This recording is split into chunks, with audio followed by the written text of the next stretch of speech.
ada nggak yang komentar mau ngapain? Sering nggak kamu dapet? Sering banget. Ya kan, pasti kan Sering siapa banget. pula nih Novi kan gitu kan. Tapi aku selalu menjelaskan, ibu, bapak saya itu relawan biasa, tapi insya Allah saya bisa bertanggung jawab atas apa yang saya titipkan. Gitu. Sempat ditahan, jadi gimana caranya aku nggak nyusahin orang tua. Jadi aku pengen jadi ART di tetanggaku. Oh, tapi alhamdulillah kemudian terima pramugari Alhamdulillah, ya? terus ada rezeki, ijazah diambil, aku jadi pramugari sambil kuliah waktu itu.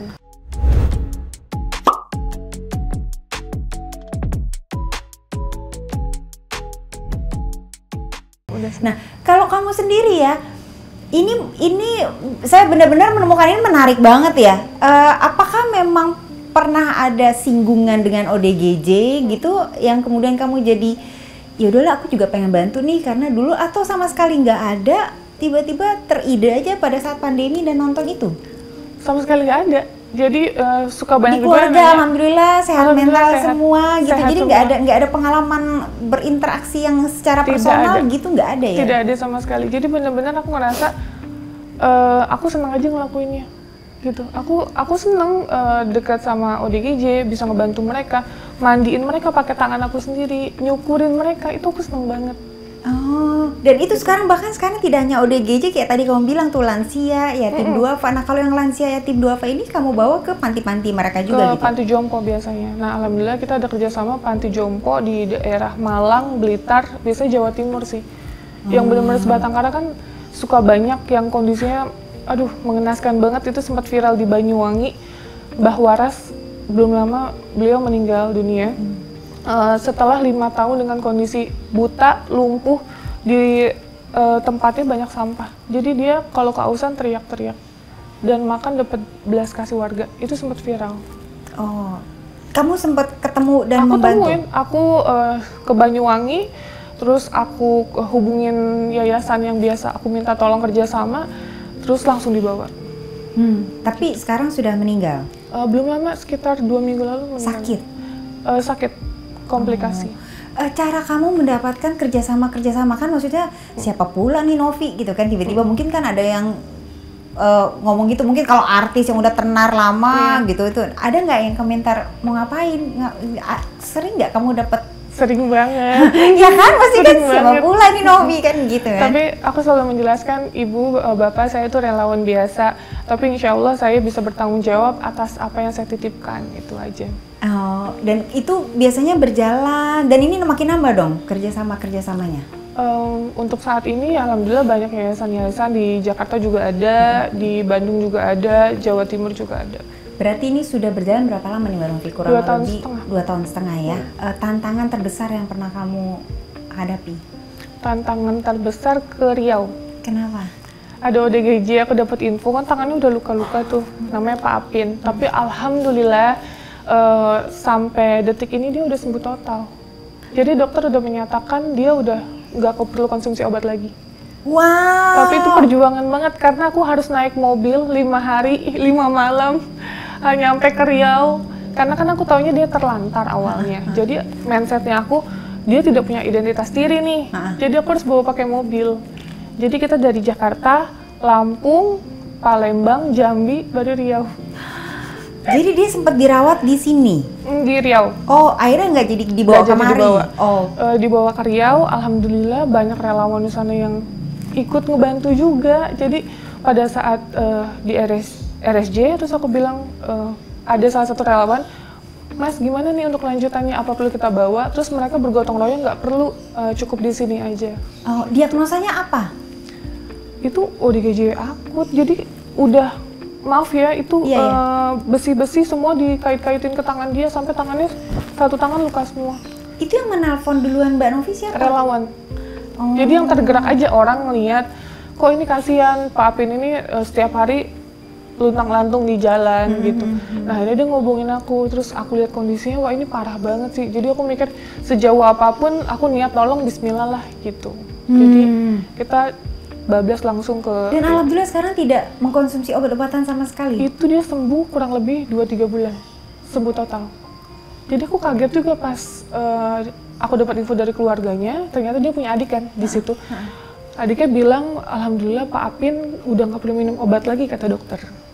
Jadi sekarang dia beraktivitas dengan baik lah ya. Seperti orang normal, terus dia sekarang kerjanya serabutan. Kalau ada yang nyuruh bersihin rumput, dia mau. Kalau ada yang suruh bangunan, dia mau. Pokoknya apapun. Karena memang tetap beraktivitas itu penting sih, gitu. Biar nggak diem, ntar tiba-tiba mikir kemana-mana, kan. Betul. Gitu ya.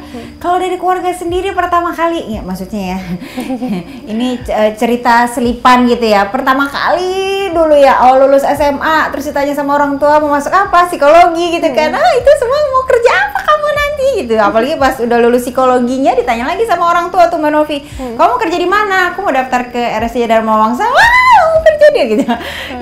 Itu saya aja yang udah menempuh pendidikan segala macam gitu. Orang tua itu keluarga masih punya pertanyaan seperti itu. Kalau dari kamu nggak ada gitu tiba-tiba dari pramugari ngurus ODGJ gitu? Nggak ada sama sekali. Malah kalau boleh jujur, waktu lulus sekolah aku cita-citanya mau jadi ART, asisten rumah tangga. Jadi malah sebegitunya. Serius, karena waktu itu kan kita ada masalah keuangan, terus ijazah aku sempat ditahan, jadi gimana caranya aku nggak nyusahin orang tua. Jadi aku pengen jadi ART di tetanggaku. Oh, tapi alhamdulillah kemudian terima pramugari. Alhamdulillah, terus ada rezeki, ijazah diambil, aku jadi pramugari sambil kuliah waktu itu. Oh, alhamdulillah. Nah, balik lagi yang tadi, ketika kamu mulai tuh ngurusin ODGJ, kemudian kan tentunya ya tidak sedikit pasti kan dana kamu pribadi juga yang keluar. Itu komentar-komentar keluarga gimana? Mamaku kan 2 hari sebelum jadi pramugari meninggal dunia. Jadi mamaku malah support banget untuk kegiatan sosial. Mama seneng banget ngeliat anaknya berkecimpung kayak di yatim piatu, disabilitas, kan emang dari dulu suka kayak gitu. Jadi pada saat mama mau meninggal selalu ngucapin lakuin yang terbaik untuk orang lain, jangan buat diri sendiri, selalu ngomong kayak gitu. Ya ampun. Jadi kalau papaku support banget pada saat aku bilang, "Pak, aku resign ya jadi pramugari." Papa dia sempat kaget mau jadi apa, terus aku bilang, "Aku mau bantu orang, tapi aku pengen bikin konten supaya dapat uang dari YouTube, aku bisa ngebantu orang lebih banyak." Aku bilang gitu. Terus jawaban papa? Papa support banget. Kamu anak berapa sih, Mbak Novi? Anak kedua yang terakhir. Terus kakak komentarnya gimana? Komentarnya support juga karena yang tadi aku cerita, dia tuh emang suka kegiatan sosial juga, kita satu keluarga. Kalau dulu waktu kecil kita sering mampir di pedagang kecil. Kalau misalnya ada pedagang yang benar-benar yang kondisi kasihan, sejauh apapun kita bisa muter balik untuk ngebantu bapak itu.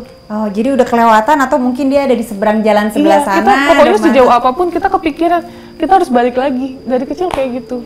Wow. Jadi ya udah tertanam kayaknya untuk ngebantu orang nih, utamain orang dulu baru diri sendiri. Iya, tapi ini menjadi terima kasih banget Mbak Novi ceritanya karena memang kami kadang-kadang melihat Indonesia itu krisis empati gitu ya. Ya kayak berita-berita zaman sekarang lah, anak-anak muda yang bisa mukulin orang lain, kok kayak pada saat mukul tuh hatinya kemana kan gitu ya.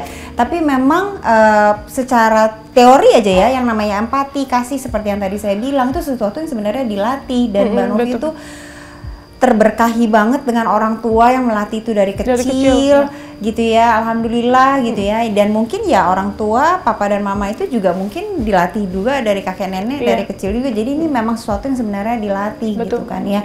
Ini seneng banget dengernya. Jadi yang udah punya anak di rumah atau buat diri sendiri, jangan lupa untuk terus-terusan melatih keluarganya, kita sendiri juga untuk yang namanya empati dan kasih tersebut. Nah, kembali ke Mbak Novi ya.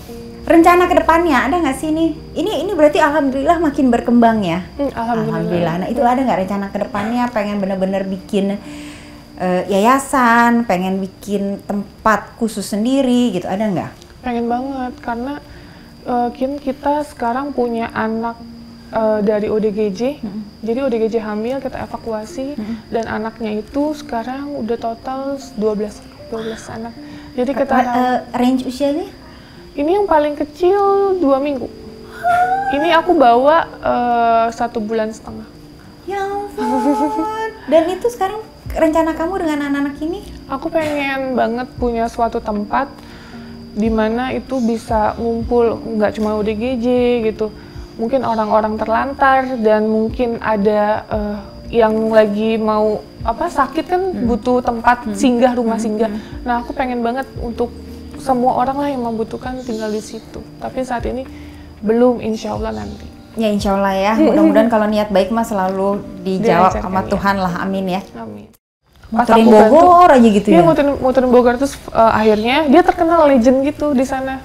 Karena udah sekitar 8 tahunan dia mondar-mandir di situ. Jadi di satu tempat Bogor tersebut kan, Bogor luas tuh, jadi dia di Dia satu tempat muter-muter itu ya. dia. Terus waktu aku temuin itu dia lari ketakutan tuh. Terus aku Uber kan, aku mikirnya kan kayak